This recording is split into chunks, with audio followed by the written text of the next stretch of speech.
நடவடிக்கை எடுப்பது போல நாடகம் ஆடுகிறது இந்த அரசு. ஆவின்பால் காரைக்குடியில் வேலை 80 கிலோமீட்டர் ஏந்திரமாக கொடுத்துருக்காங்க. வழக்கு விசாரணைக்கு வராத வழி செய்கிறதுக்காக 80 கிலோமீட்டர் பயணிச்சுட்டு போயிட்டா எந்த வழக்கும் அவன் வரமாட்டாங்கிற உள்ளுக்குள்ள விஷத்தை வச்சுக்கிட்டு வேலையை கொடுத்துருக்கு அரசு.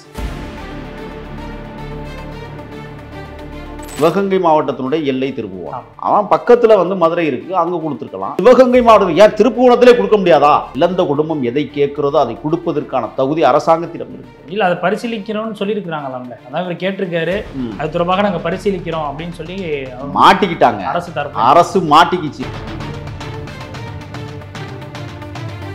திமுக இந்த வழக்குல ஆமா இதை ஒருபோது நியாயப்படுத்த முடியாது, நிச்சயமா லாக்அப் எடுத்து நிறுத்தப்படணும், இதுக்காக நான் வருத்தம் தெரிவிச்சுக்கிறேன், மன்னிப்பு கேட்டுக்கிறேன்னு சொல்லிலாம் முதல்வர் ஸ்டாலின் அவர்களே அவங்களுடைய அம்மாட்ட பேசியிருக்காங்க. அப்ப இதை விட என்ன வேணும்? முதலமைச்சருக்கு முட்டு கொடுக்க ஆரம்பிச்சிட்டீங்களா நீங்க தான்?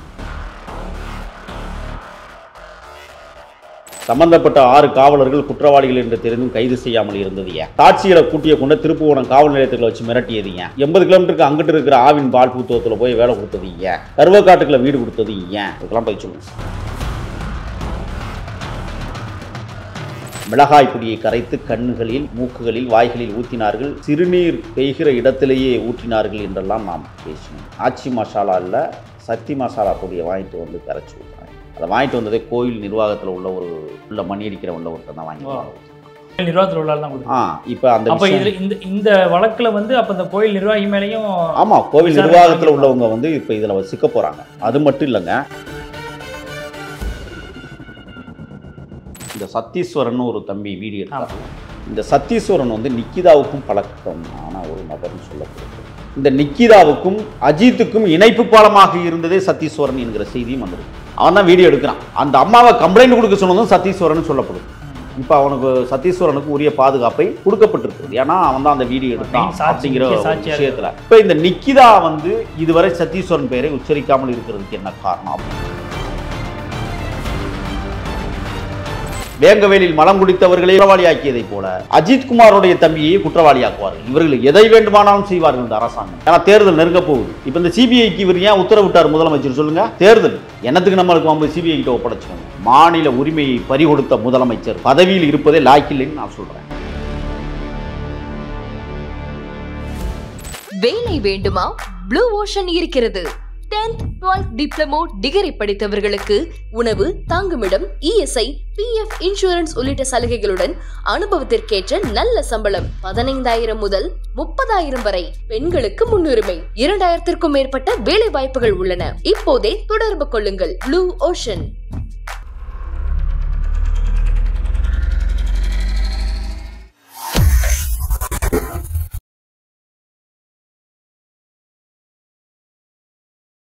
ஐத்தமிழ் நேயர்களுக்கு வணக்கம். இன்றைய நேர்காணலில் நம்முடைய இணைந்திருப்பவர் அரசியல் விமர்சகரும் தமிழ் தேசிய ஆதரவாளருமான திரு முகில் அவர்கள். அவரிடம் நடப்பு அரசியல் குறித்து விவாதிக்கலாம். வணக்கம். வணக்கம். எப்படி இருக்கீங்க? நல்லா இல்லாத நாட்டில் நானும் எப்படி நல்லா இருக்கேன். இப்போ சமீபத்தில் அஜித்குமார் அவர்களுடைய இந்த லாக்அப் டெத் மரணம் மிகப்பெரிய அளவில் ஒரு பூதாகரமாக வெடிச்சிச்சு. இது ஒரு தேசிய அளவிலான ஒரு பார்வையும் பெற்றுச்சு, பெரிய அளவில் பேசப்பட்டுச்சு. இந்த வழக்கில் பல்வேறு நகர்வுகள் எல்லாம் ரொம்ப வேகமாகவே அரசு எடுத்துகிட்டு வந்ததை நம்மளால் பார்க்க முடிஞ்சது. உதாரணத்திற்கு அந்த லாக்அப் டெத் நடந்த 2 நாட்கள்லேயே அந்த சம்மந்தப்பட்ட 5 காவல்துறை அதிகாரிகள் கைது செய்யப்பட்டது, அவங்க மேலே வழக்கு பதிவு செய்யப்பட்டது, இது போன்ற நகர்வுகளாக இருக்கட்டும். அதற்கு பிறகு அஜித்குமாருடைய தம்பிக்கும் அவருக்குமான ஒரு நிலப்பட்டா கூட கொடுத்துருக்குறாங்க. அவர் தம்பிக்கு அரசு வேலை கொடுத்துருக்குறாங்க. இதுலேயும் ஒரு சில விமர்சனமும் அவர் வைக்கிறாரு. ஏன்னா ரொம்ப தூரத்தில் கிட்டத்தட்ட 80 கிலோமீட்டர் தள்ளி எனக்கு வேலையை கொடுத்துருக்குறாங்க, அதுவும் பட்டவனை கொடுத்துருக்குறாங்க. யாரும் எந்த ஒரு இதுவும் இல்லாமல் இல்லாத ஒரு ஒரு காட்டு பகுதிக்குள்ளே கொடுத்துருக்குறாங்க. அது எந்த ஒரு பயனும் பெறாத ஒரு நிலமாக இருக்குன்ற மாதிரியான ஒரு செய்தி அவர் சொல்கிறாரு. இந்த வழக்கில் நேற்று மதுரை ஹைகோர்ட்டில் இந்த வழக்கு விசாரணைக்கு வந்துச்சு. அப்போ பல்வேறு விஷயங்கள் விவாதிக்கப்பட்டு சிபிஐக்கு ஒரு அதிரடி உத்தரவுகளை பிறப்பிச்சிருக்கிறாங்க. இதில் உடனடியாக அடுத்த ஒரு வாரத்துக்குள்ளே நீங்கள் விசாரணையை தொடங்கணும். பாதி விசாரணையை கூடுதல் நீதிபதி முடிச்சிட்டாரு. மீதி விசாரணையை ஒரு வாரத்துக்குள்ளே நீங்கள் ஸ்டார்ட் பண்ணி ஆகஸ்ட் 8ஆம் தேதிக்கு நீங்கள் அறிக்கையை தாக்கல் செய்யணும் அப்படின்னு சொல்லியிருக்கிறாரு. இதை எப்படி பார்க்குறீங்க? அந்த வழக்கு சரியான திசையை நோக்கி போயிட்டுருக்கு. மானுட பிறப்பிற்கு மகத்துவம் சேர்த்த அஜித்குமார் 5 பேர் சேர்ந்து கூடி கும்மாளமிட்டு குடித்து விட்டு அடித்த குண்டர்களை எதிர்த்தாக்குதல் நடத்தாமலேயே தன் இன்னுயிரை இந்த தம்பிக்கு செம்மார்ந்த வீர வணக்கம். நீங்கள் சொன்னீங்க அரசு ரொம்ப வேகமாக வேலை செஞ்சுக்கிட்டு, பொய்யெல்லாம் சொல்லக்கூடாது. அரசு எங்கே வேலை செஞ்சிச்சு? நீங்களும் நானும் உங்களை போன்றவர்களும் என்னை போன்றவர்களும் வலையொலித்தளங்களில் அல்லது தொலைக்காட்சிகளில் துரிதமாக பேசி உண்மையை உலகத்திற்கு சொன்ன காரணத்தால் அவமானப்பட்டு வெக்கப்பட்டு தலைகுனிந்து நடவடிக்கை எடுப்பது போல நாடகம் ஆடுகிறது இந்த அரசு. சொன்னீங்க தம்பி அருணுக்கு வந்து ஆவின்பால் காரைக்குடியில் வேலை 80 கிலோமீட்டர் ஏன் தெரியுமா கொடுத்துருக்காங்க? வழக்கு விசாரணைக்கு வராத வழி செய்கிறதுக்காக 80 கிலோமீட்டர் பயணிச்சுட்டு போயிட்டா எந்த வழக்குக்கும் அவன் வரமாட்டாங்கிற உள்ளுக்குள்ளே விஷத்தை வச்சுக்கிட்டு வேலையை கொடுத்துருக்கு அரசு. கருவேலங்காடு எங்கே இருக்கும்? சீமக்கருவைன்னு சொல்லுவாங்க. அமெரிக்காவிலேருந்து கொண்டு வந்து விதைக்கப்பட்ட அந்த காடு சிவகங்கை, புதுக்கோட்டை, மாவட்டங்களில் பெரும்பான்மையான காடுகளே இருக்கிறது. அதை வச்சு உயர்நீதிமன்றம் அளிக்க சொல்லி இன்னும் ஒரு வேளை அளிக்கலை. அரசு நிர்வாகம் அவ்வளோ லட்சணத்தில் இங்கே நடந்துக்கிட்டு இருக்குது. அது இருக்கட்டும், அதை அப்புறம் பார்த்துக்குவோம்.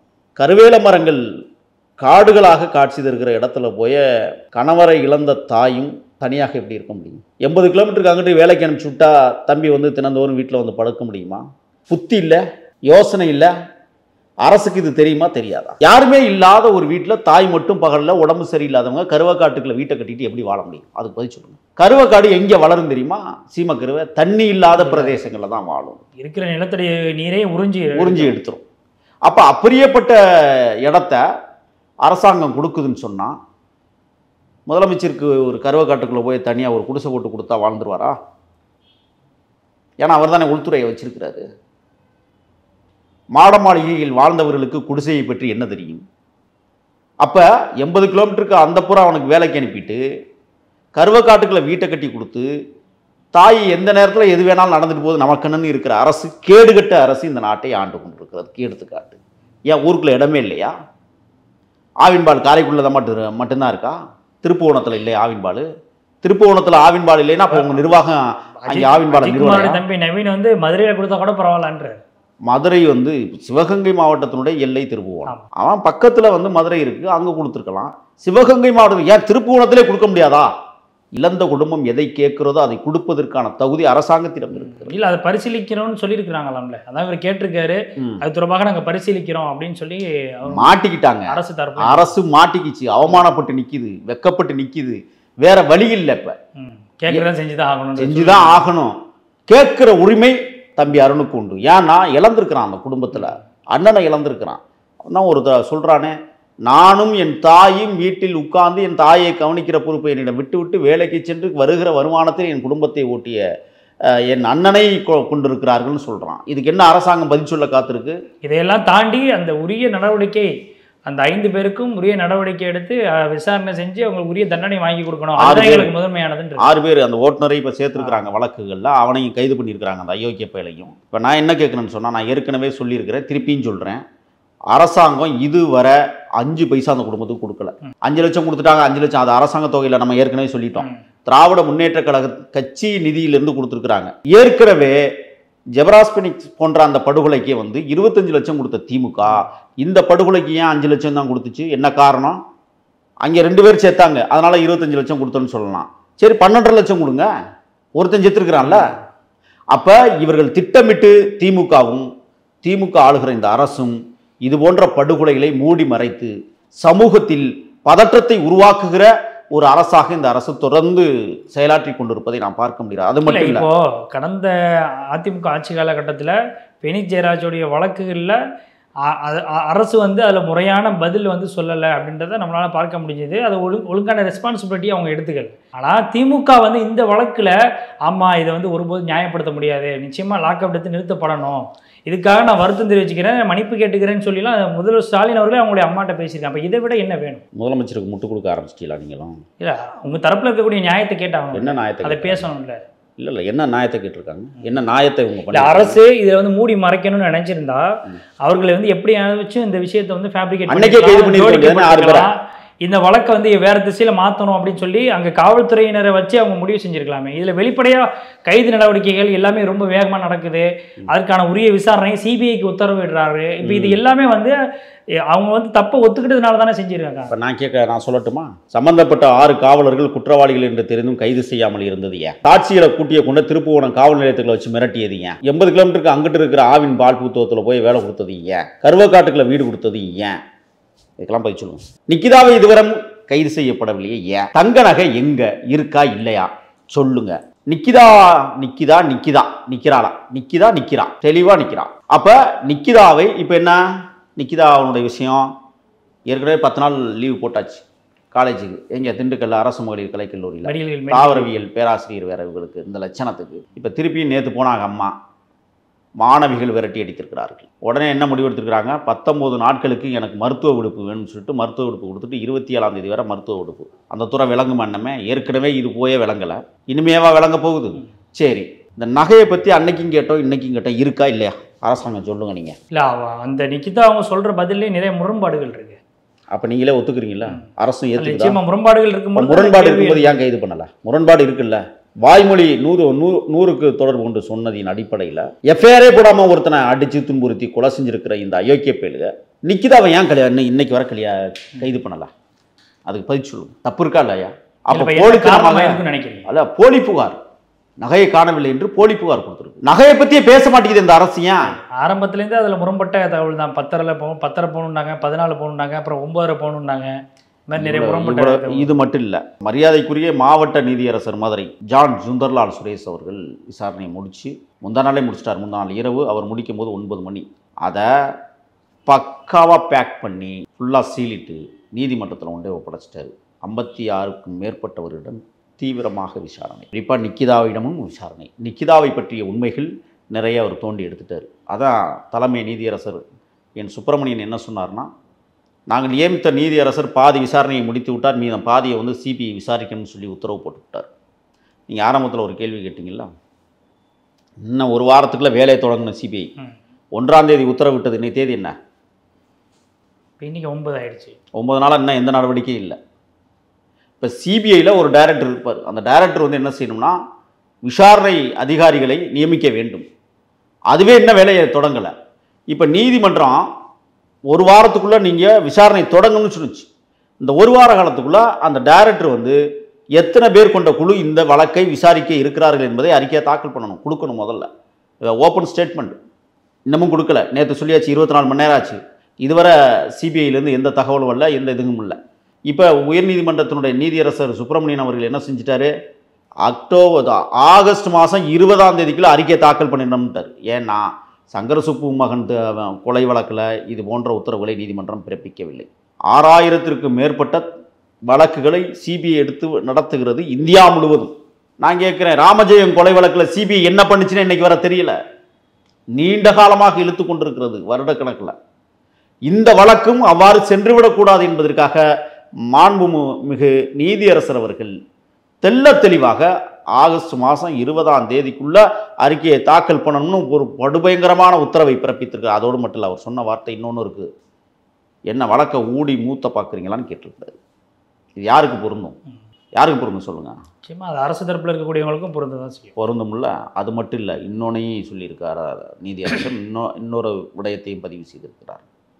அந்த குடும்பத்திற்கு நிவாரணம் கொடுக்கணுமா வேண்டாமா, ஏன் கொடுக்கலைன்னு கேட்டிருக்கு. 5 லட்சம் கொடுத்துருக்கு.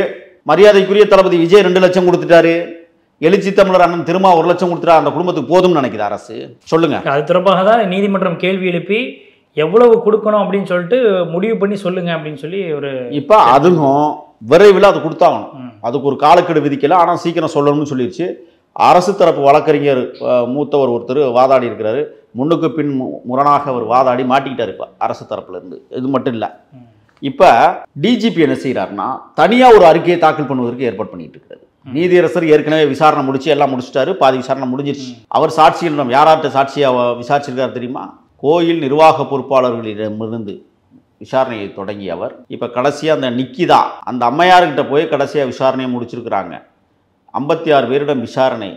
இதில் என்னென்னா கடைகள் நடத்தக்கூடியவர்கள் 23 பேரிடம் விசாரணை நடத்தப்பட்டிருக்கிறது. இந்த வழக்கில் விதிமீறல் நடந்திருக்கிறது. குற்றம் நடந்ததற்கான முகாந்திரம் இருக்கிறது. உண்மையான காவல் மரணங்கள் ஏற்பட்டிருக்கிறது. அடிப்படை உரிமையை மீறி இருக்கிறது அதிகார வர்க்கம் என்று நேற்றைய தினம் நீதியரசர் தெள்ள தெளிவாக ஒரு அறிக்கையை சமர்ப்பிச்சிருக்கிறார்.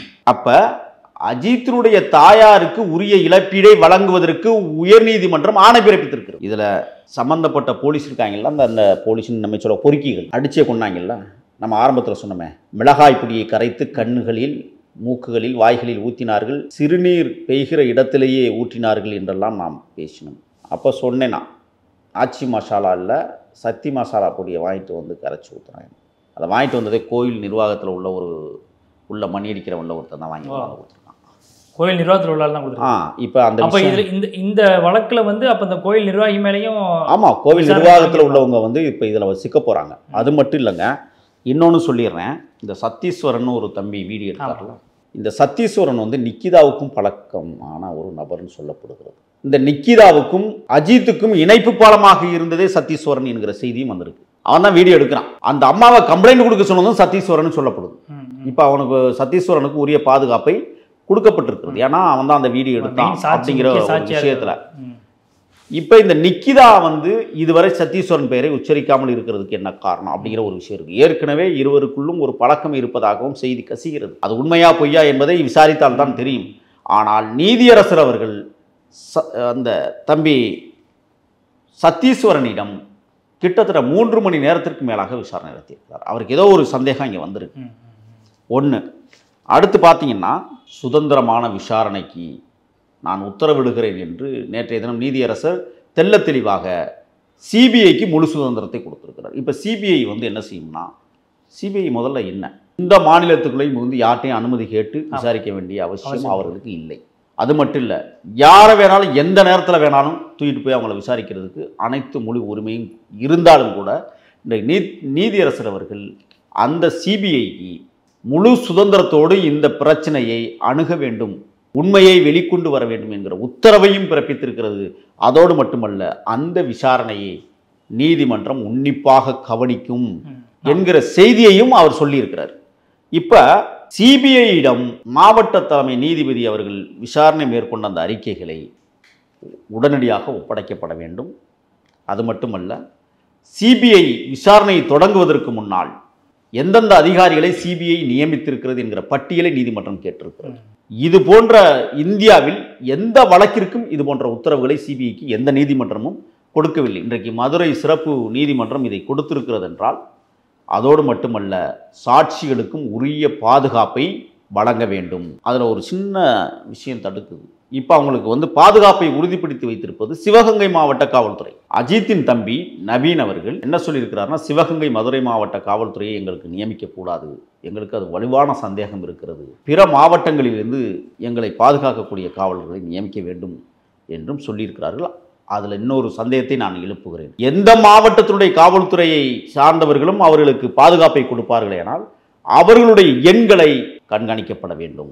ஏன்னா சாட்சிகளை கூட்டிய கொண்ட திருபுவனம் காவல் நிலையத்துக்குள்ள வச்சு மிரட்டுகிற தோணியில் காவல்துறை பேசி இருக்கிறது. அப்ப பாதுகாப்புக்கு வரக்கூடிய காவல்துறையை ஏன் வெளியுள்ள ஆட்கள் நண்பர்களாகத்தான் இருப்பார்கள், துறையை சார்ந்தவர்கள் அல்லவா, நெருக்கடி கொடுக்க வாய்ப்பு இருக்கிறது. ஆகையால் அவருடைய கைபேசிகள் ஒட்டு கேட்கப்பட வேண்டும். இது நான் வைக்கிறேன். ஏன்னா இது சாதாரண விடயம் அல்ல. இவர்கள் வந்து ஸ்ரீமதி மரணத்தை ஊத்தி மூடியதை போல மூட வேண்டும் என்று நினைத்தார்கள் அரசாங்கம். வேங்கவேலில் மலம் குடித்தவர்களே குற்றவாளியாக்கியதை போல தம்பி அஜித்குமாரோடைய தம்பியை குற்றவாளியாக்குவார்கள். இவர்கள் எதை வேண்டுமானாலும் செய்வார்கள் இந்த அரசாங்கம். ஏன்னா தேர்தல் நெருங்க போகுது. இப்போ இந்த சிபிஐக்கு இவர் ஏன் உத்தரவிட்டார் முதலமைச்சர் சொல்லுங்க? தேர்தல் என்னத்துக்கு நம்மளுக்கு நம்ம சிபிஐ கிட்ட ஒப்படைச்சிருவோம்? மாநில உரிமையை பறிகொடுத்த முதலமைச்சர் பதவியில் இருப்பதே லாய்க்கில்லைன்னு நான் சொல்கிறேன். இல்லை, ஹென்றி திபன் வழக்கறிஞர் ஹென்றி திபன் கூட இது சம்பந்தமாக ஒரு விமர்சனத்தை முன் வச்சார். இப்போ சிபிஐ விசாரணை மட்டும் சரியான திசையில் போயிடும் நம்ம ஏற்கனவே பேசியிருக்கிறோம். சிபிஐ ஒன்றும் இங்கே பெரிய வாலாட்ட போகிறது இருந்தாலும் அது வழக்கு விசாரணைக்கு வருகிறது, நீதிமன்றம் பிறப்பித்திருக்கிறது, நீதிமன்றத்தை நாம் தலைவணங்குவதால் அதை ஏற்றுக்கொண்டிருக்கிறோம். ஆனால் சிபிஐ அதிகாரிகள் சரியானவர்களா என்பதையும் நாம் பரிசோதிக்க வேண்டிய இடத்தில் இருக்கிறோம். சாட்சிகள் அளிக்கப்படுதுன்னு ஹென்றி திபன் வந்து அச்சம் தெரிவிக்கிறாரு. ஆமாம், இப்போ சிசிடிவி ஃபுட்டேஜ் ஒன்றும் உண்மையாகி போச்சு. சாட்சிகள் கிட்டத்தட்ட 56 பேர் சாட்சியில் கொண்டு வந்திருக்காங்க. இந்த 56 பேரில் எத்தனை பேர் கலட போகிறாங்கிறது இனிமேல் தான் தெரியும். ஆனால் நீதியரசர்கள் அதை சரியாக என்ன பண்ணியிருக்கிறாருன்னா எல்லாத்தையும் வீடியோ கவரேஜ் பண்ணியிருக்காங்க. அது இப்போ வந்து அதுவும் அறிவியல் சாதனமாக இருக்கிறது. இதைவிட அடித்ததற்கான கம்புகள் இன்றைக்கு கைப்பற்றப்பட்டிருக்கு, உடைந்த பொருள்கள் கைப்பற்றப்பட்டிருக்கு. இது எல்லாமே சாதனங்கள். ஆனால் வாய்மொழி சாதனங்கள் மனிதர்கள் மனம் மாறுவார்கள். அதுக்கு தான் இப்போ நீதியரசர் என்ன கிடுக்குப்பிடி போட்டுக்கிறாங்க, பாதுகாருங்க, தனித்தனியாக பாதுகாப்பு கொடுங்க. சுற்று வளையத்தில் இருக்கிற 7 கிலோமீட்டருக்கு உட்பட்ட இடங்களில் வசிக்கக்கூடியவர்கள் தான் அந்த 56 பேரும். அப்போ அந்த 7 கிலோமீட்டருக்கு சுற்றளவில் இருக்கிற கிட்டத்தட்ட 6-7 கிராமங்களில் பாதுகாப்பை வலுப்படுத்து, அங்கே யாரும் போகக்கூடாதுங்கிற உத்தரவையும் பிறப்பிச்சிருக்கிறாங்க. அப்போ சாட்சிகளை இது ஹென்றி தீபன் வந்து கடுமையாக வாதிட்டு இருக்கிறார் இதில். அப்போ அந்த உரிய சாட்சிகளிடம் விசாரணை நடத்தப்பட வேண்டும். ஆனால் அந்த விசாரணை எப்படி இருக்க வேண்டுமானால் நேர்மையாக இருக்க வேண்டும், மிரட்டக்கூடாதுன்னு சொல்லியிருக்கிறார். இப்போ அதைத்தான் வந்து நீதிமன்றம் வந்து உத்தரவு பிறப்பிச்சிருக்கிறாங்க. இதில் இந்த போலீஸுக்கும் சிபிஐக்குமே ஒரு யூகம் இருக்குது, தெரியுமா உங்களுக்கு? என்ன யூகம்? ஏன் நம்மளாம் விசாரித்து நம்மளாம் உண்மையை கொண்டுட்டு வர மாட்டோம்? மாநில காவல்துறைக்கும் சிபிஐக்கும் இருக்கு. ஏன் அவங்க தான் கொண்டு வரணுமா? ஏன் நம்மளுக்கு அந்த தகுதி இல்லையான்னு இங்கே இருக்கிற காவல்துறை சிபிஐ மீதே ஒரு யூகோவை வச்சுக்கிட்டு தான் பண்ணிட்டு இருக்காங்க. இப்போ என்ன, சிபிஐ உள்ளே இறங்குனா இந்த காவல்துறை ஒத்துழைக்காது, சிபிஐ காவல்துறைக்கு ஒத்துழைக்காது. இந்த சம்பவமும் நடைபெறுவதற்கான வாய்ப்பு இருக்கிறது. அதனால ஒரு அலட்சிய போக்கு இதில் ஏற்படும், கண்டிப்பாக ஏற்படும். அதைத்தான் நீதிமன்றம் கவனிக்க வேண்டும் என்று நாம் சொல்லுகிறோம், கவனிக்கும் என்று நம்புகிறோம். அடுத்து தம்பி நவீன் வந்து அந்த ஒரு சிறப்பு வாகனத்தில் அழைத்து செல்லப்பட்டிருக்கான் பல இடங்களுக்கு, அஜித்தை போல. அவனையும் அடித்து காயப்படுத்தி இருக்கிறார்கள், கொடுமைப்படுத்தி இருக்கிறார்கள். அது சம்பந்தமா அவர் வெளியில எதுவும் சொல்லல. அதையும் வழக்கா பதிவு பண்ணணும். இல்ல அவர் வெளிப்படையா சொன்னாரா? இல்ல, அவர் சொல்லியிருக்கிறார், என்னையும் அடித்திருக்கிறார்கள். அது வாக்குமூலத்தில் இப்போ சொல்லியிருக்கிறார். எங்க நீதியரசரிடம் சொன்ன வாக்குமூலத்தில் பல உண்மைகளை கக்கியிருக்கிறார். அப்ப அதன் பிரகாரம் மேலும் ஒரு கொலை முயற்சி வழக்கு அல்லது கொலை வழக்கு, அவர் கொலை செய்யப்படலை ஒழிய கொலை முயற்சி வழக்கு பதிவு பண்ணலாம். அதுல எத்தனை பேர்னா 5 பேர். 5 பேரை கொலை முயற்சி செய்திருக்கிறார்கள் இந்த குற்றவாளிகள். 5 பேரும், 6 பேர், அதில் ஒருத்தன் டிரைவர். அந்த வழக்கையும் இந்த 6 பேர் மீது பதிவு செய்யப்பட வேண்டும் என்று நாம் கேட்டுக்கொள்கிறோம். இன்னொன்று, ஹென்றி தீபன் என்ன கேட்டார்னா, நீதிமன்றத்தில் நீதியரசர் கொடுத்த இந்த வாக்குமூலங்கள், நீதியரசர் கொடுத்த இந்த ஆவணங்களை எங்களிடமும் ஒரு நகல் தர வேண்டும் என்று கேட்டார். உடனடியாக நீதியரசர் சொன்னார்கள், சற்று பொறுமை காத்து இருங்கள், நிச்சயமாக அந்த அறிக்கைகள் அனைத்தையும் வந்ததற்கு பிறகு உங்களுக்கு ஒரு பிரதியை நாங்கள் தருகிறோம் என்று ஹென்றி தீபனிடம் கூறியிருக்கிறார். கிட்டத்தட்ட இன்னொரு சந்தேகத்தையும் நாம் இதில் எழுப்புகிறோம். திராவிட முன்னேற்ற கழகத்தை சார்ந்த 3 நபர்கள் இதில் குற்றவாளியாக வருகிறார்கள். அவர்களிடமும் இந்த நீதியரசர் விசாரணை நடத்தியிருக்கிறார். ஏன் அதை விசாரிக்கவில்லை? ஏன் அவர்களை இன்னும் கைது செய்யவில்லை?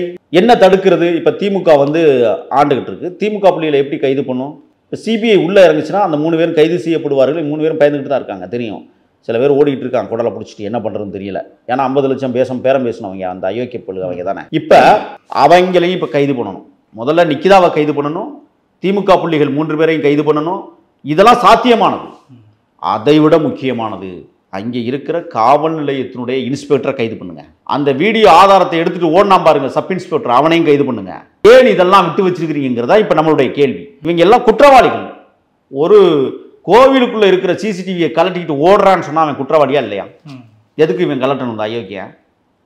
அந்த இன்ஸ்பெக்டருக்கு தெரியாம எந்த விஷயமும் நடக்கல, ஏன் அவனை இன்னும் கைது பண்ணாம இருக்கிறீங்க? ஆக இப்படி அடுக்கடுக்கான கேள்விகளுக்கு நீதிமன்றம் சொன்னிச்சுல, பாதி விசாரணையை முடித்திருக்கிறார், இன்னும் பாதி விசாரணையை சிபிஐ தொடர வேண்டும் என்று நம்புகிறேன் என்று சொல்றாருல. சிபிஐ தொட வேண்டிய இடங்களை நாம் பேசுகிறோம். இதெல்லாம் தொடப்பட வேண்டிய இடங்கள். இதெல்லாம் மூடி மறைச்சிட்டு சரி, எரிக்க சொன்னவர்கள் யார்? குடும்பமே எரிக்கணும்னு சொன்னா கூட இது வழக்கில் இருக்கிற முக்கியமான விடயம். உங்கள் சடங்குப்படி எரிக்கிறதை நாங்கள் அரசு அனுமதிக்க மாட்டோம், புதைப்பதை அரசே எடுத்துக்கொள்ளும் என்று ஏன் அரசு சொல்லவில்லை? இதுக்கெல்லாம் பதில் சொல்லணும். இதெல்லாம் பதில் சொல்லாமல் கடந்து போயிட்டு நாங்கள் வந்து தாய்க்கு ஆறுதல் சொன்னோம், நாங்கள் கண்ணீர் விட்டு சென்னையிலே அழுதோம், அந்த கணக்கெல்லாம் எங்களுக்கு வேண்டாம். இந்த வைக்கப்படுகிற கேள்விகளுக்கு என்ன பதில்? அதைவிட இன்னும் முக்கியமானது, இந்த நிக்கிதாவுடைய பின்புலத்தை ஏன் இதுவரை வெளியிடப்படவில்லை? அரசாங்கம் யாரை காப்பாற்றுகிறது? நிக்கிதாவை இயக்கியவர்கள் யார்? அந்த டிஎஸ்பி சண்முக சுந்தரம், அவனை இன்னும் கைது பண்ணல, தெரியுமில்ல உங்களுக்கு? சஸ்பெண்ட் தான் பண்ணாங்க. இன்னும் கைது பண்ணணும்னு நம்ம சொல்கிறோம். ஏன் கைது பண்ணாமல் இருக்கிறீங்க? அவன் தானே இந்த 6 பேரை நியமிச்சிருக்கான், தனி அதிகாரம் படைத்து நியமித்தவன் அவன் தானே. அவனை ஏன் இன்னும் கைது பண்ணாமல் வச்சுருக்கிறீங்க? சிபிஐ இதெல்லாம் தோண்டி எடுத்து விசாரிக்கப்பட வேண்டும், அவனை கைது பண்ணணும்னு நான் சொல்கிறோம். குற்றவாளிகள் யாராக இருந்தாலும் இந்த வழக்கில் விடக்கூடாது. ஆனால் இந்த திராவிட முன்னேற்ற கழக அரசு பல்வேறு கோணல்களில் பல்வேறு கோணங்களில் இந்த மற்றவர்களை காப்பாற்ற துடிப்பது ஏன்? வழக்கை நீர்த்து போகச் செய்வதற்கு எல்லா வகையிலையும் செய்து கொண்டிருக்கிறார். அதனால தான் நீதிமன்றம் கடுமையான உத்தரவை பிறப்பித்திருக்கிறது. அரசு அதிகாரத்தில் தோல்வி அடைந்திருக்கிறது, அரசு ஆட்சியில் தோல்வி அடைந்திருக்கிறது, நிர்வாகத்தில் தோல்வி அடைந்திருக்கிறது, பொறுப்பிலும் தோல்வி அடைந்திருக்கிறது. ஆகையால் இனிமே எதிர்காலங்களில் தமிழ்நாட்டை ஆளக்கூடிய முதலமைச்சர்களுக்கு உள்துறை பதவியை கொடுக்கக்கூடாதுங்கிறேன் நான். அதுக்கு ஒரு அமைச்சரை போடு. கக்கனை போட்டிங்கல்ல, காமராசர் ஆட்சி காலத்தில் நிர்வாகம் நடத்தப்படமாயா இருந்தது, நேர்மையான நிர்வாகம் நடந்தது, உறுதியான நிர்வாகம் நடந்தது, மக்களுக்கு எந்த தொல்லையும் அல்லாத நிர்வாகம் நடந்தது. ஏன் உள்துறை அமைச்சர் பதவியை தனியார் இன்னொருத்தனுக்கு கொடுக்கக்கூடாது? எவனுக்கும் தகுதி இல்லையா? அப்ப இதையெல்லாம் சரி செய்யப்பட வேண்டிய இடத்தில் நாம் இருக்கிறோம். இன்னும் கேள்விகள் நிறைய இருக்குதுல்ல. அரசை பார்த்து வைக்கிற கேள்விகள் அரசுக்கல்ல, சிபிஐக்கு நாம் வைக்கிறோம். கிட்டத்தட்ட இன்னும் இந்த வழக்கிலே 6க்கும் மேற்பட்டவர்கள் கைது செய்யப்பட வேண்டியவர்களாக இருக்கிறார்கள். இன்னும் விசாரணை என்பது கிட்டத்தட்ட 20 பேருக்கும் நபர்களுக்கு மேலே சாட்சிகளாக கொண்டு வருவதற்கான சூழல் இருக்கிறது. இதையெல்லாம் உறுதிப்படுத்தாமல் இந்த வழக்கை அவசர கதியில் முடித்துவிடக்கூடாது. நேர்மையான முறையில் உறுதித்தன்மையோடு இந்த வழக்கை நடத்தப்பட வேண்டும் என்றுதான் நாம் வினா எழுப்புகிறோம். இந்த வழக்கு தொடர்பாக சிபிஐனுடைய நகர்வுகள் எப்படி இருக்குது அப்படின்றத நாங்கள் ரொம்ப டீப்பாக வாட்ச் பண்ணுவோம் அப்படின்றத தான் நீதிபதி சொல்லியிருக்கிறாங்க. அப்போ மற்ற வழக்குகளில் இல்லாத ஒரு இம்பார்ட்டன்ஸை இந்த வழக்கு ஆரம்பத்திலிருந்தே வந்து மதுரை நீதிமன்றம் வந்து தொடர்ந்து இதை வந்து ரொம்ப வாட்ச் பண்ணி அதில் வந்து விசாரணை நடத்துவதற்கு ஒரு தனி நீதிபதி அமைச்சு அவங்க பாதி விசாரணை முடித்து இது மாதிரியான ஒரு தோரணங்களில் கொண்டு போகிறாங்க. இந்த மாதிரியான ஒரு லாக்அப் டெத்து அடுத்து நடந்துடக்கூடாது, இந்த லாக்அப் மரணங்கள் மீண்டும் ஒரு முறை வந்து நடந்துடக்கூடாதுங்கிறதுல ரொம்ப கான்சியஸாக இருக்கிறாங்க அப்படின்றத இந்த நீதிபதியினுடைய நகர்வுகள் மூலமாக நம்மளால் புரிஞ்சிக்க முடியுது. இப்போ இந்த நடவடிக்கைகளில் அரசு எந்த அளவுக்கு வந்து மெத்தன போக்கோடு இருக்குது அப்படின்னு நினைக்கிறேன். இல்லை, எல்லாமே மெத்தன போக்கு தானே. நான் அதைத்தான் முதவே சொன்னேன். இன்னும் கைது செய்யப்பட வேண்டியவர்கள் ஏன் கைது செய்யவில்லை?